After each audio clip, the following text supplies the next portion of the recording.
US President Donald Trump has announced that the United States will withdraw from dozens of international bodies, including key United Nations agencies and major global agreements, arguing they operate against American national interests.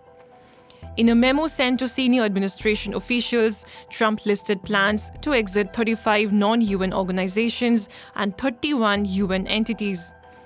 Among the most significant is the UN Framework Convention on Climate Change, often described as the bedrock of global climate diplomacy, and the parent treaty to the 2015 Paris Climate Agreement. The United States had already skipped last year's annual UN Climate Summit for the first time in over 3 decades.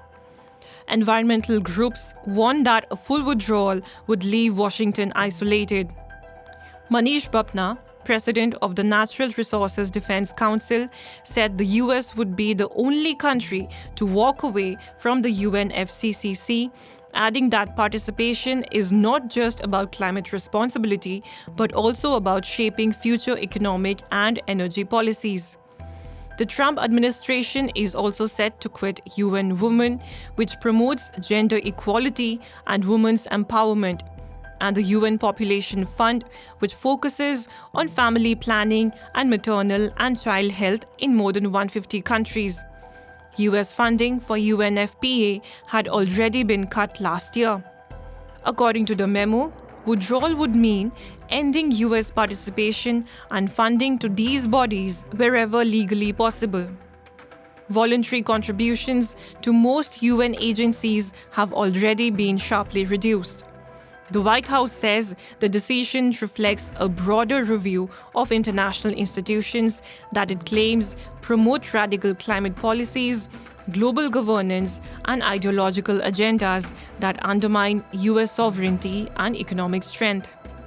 Since beginning his second term, Trump has repeatedly discussed the US from multilateral institutions, pulling out of UNESCO, halting engagement with the UN Human Rights Council, cutting funds to UNRWA, and announcing plans to leave both the World Health Organization and the Paris Climate Agreement.